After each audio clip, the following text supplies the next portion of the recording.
It's week 2 of Series-A-Thon.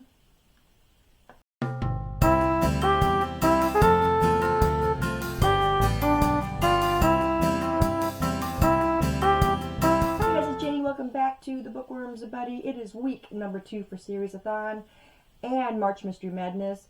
I had planned my Series-A-Thon and then saw March Mystery Madness coming up, so I changed my series from Throne of Glass to this New Orleans series by Lisa Jackson. If you watch my mashup, I explain all of that in that video. So I decided to do the New Orleans series because I've had it forever, and it's Lisa Jackson, and I love Lisa Jackson, but I just find that I veer more towards her standalone because I don't want to get invested in a whole series.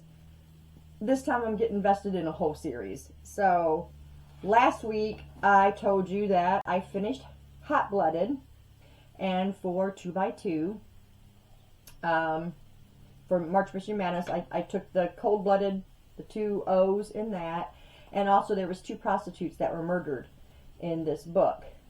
And then I had started Cold Blooded, which I was like part way through Cold Blooded last week. Well, this week I finished Cold Blooded, read Shiver. In Shiver, well, Cold Blooded, it was book 2, but in Shiver the serial killer was killing in 2s.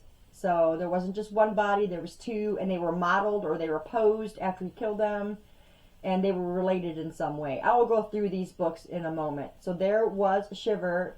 Last week I said it was going to be Absolute Fear, and I was wrong. Shiver was number 3. Now I am on Absolute Fear. And let me tell you, she is up in the ante in all these books.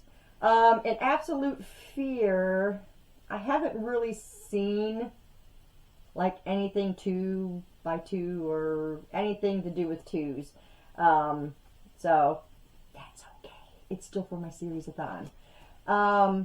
So there's this one that I'm going to probably finish, hopefully, this evening.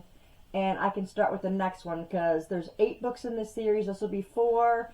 And then the last 2 weeks I can read the last 4 in this series. And the one after this one, after Absolute Fear, is called Lost Souls. Now these books are chunkers, you guys. They're like 400 to 500 pages, but I get going on them and I just can't stop. They're really good. She's just a really good writer. I can really tell with Lisa Jackson. You can see her passion. I can just tell it's going to be a good story.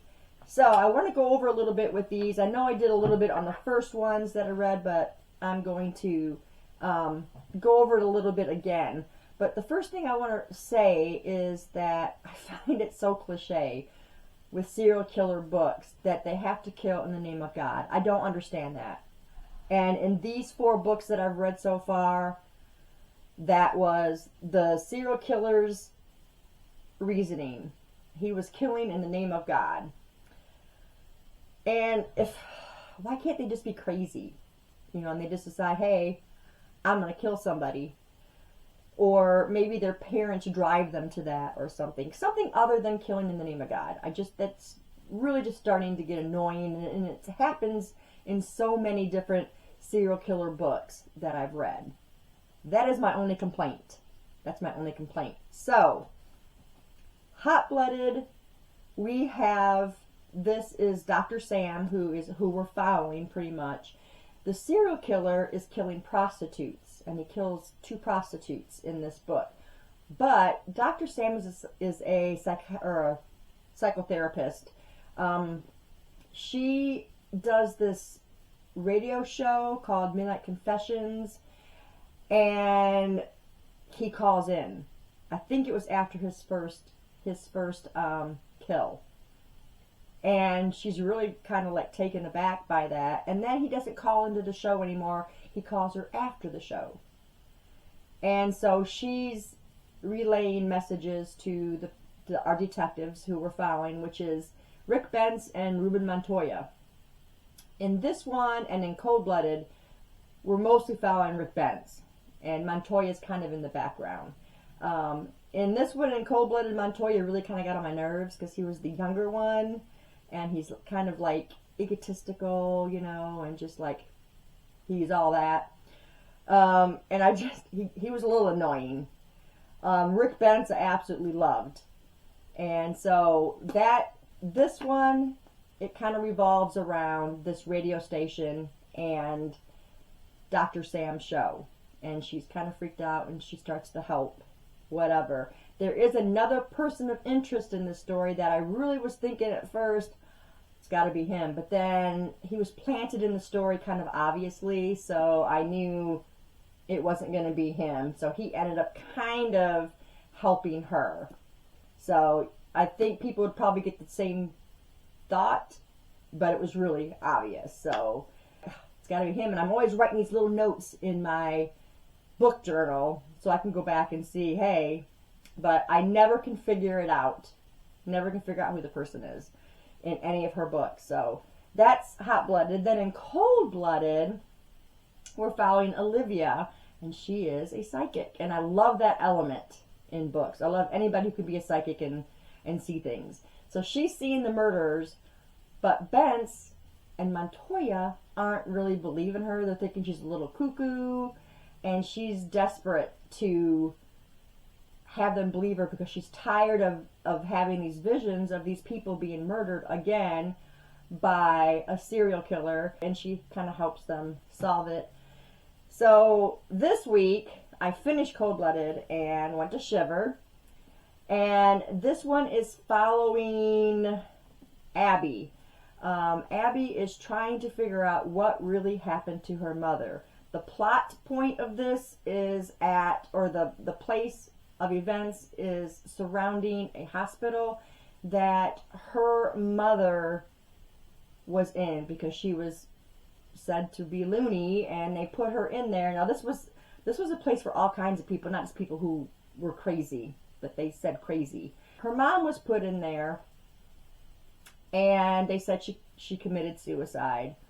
And Abby saw the whole thing happen when she was 15, I believe. But she didn't remember everything, and little things were coming back to her. And so now in this book, we're following Montoya. And Montoya has just completely changed. He doesn't seem like that egotistical guy like he was in the first two. So he's kind of changing. It might be because Rick Bence is in the background. But in this one, he's actually on vacation, and he's got this other guy named Brinkman, and he is an ass. So maybe that made Montoya shine a little bit more because Brinkman was the asshole. I don't know. But anyway, Abby's trying to figure things out. And like I said, it revolves around this hospital that is now closed down. It's been decades. And she's trying to figure out. Her therapist says, hey, go visit your mom's old room. And maybe that will help, you to heal over this and get some closure and what have you. So that is the main part of the story. All these books have pretty much had like a cliffhanger to lead to the next one, which is something that I really enjoyed about these books. But they weren't cliffhangers as to figure out something. It's a cliffhanger to just move into the other book, I think. I don't think you're going to really get a lot of answers from questions you might have. So yeah, same thing with this. There is something in this one that you're trying to figure out in this one. Absolute Fear. This is the one I'm on now. Hopefully I will finish this one tonight. This one we're following Eve. And there's a detail in here that wraps into this. It still is revolving around that same hospital, Our Lady of Virtue Hospital. It's still revolving around that, but there's one little detail in here that kind of exists in here. So, yeah.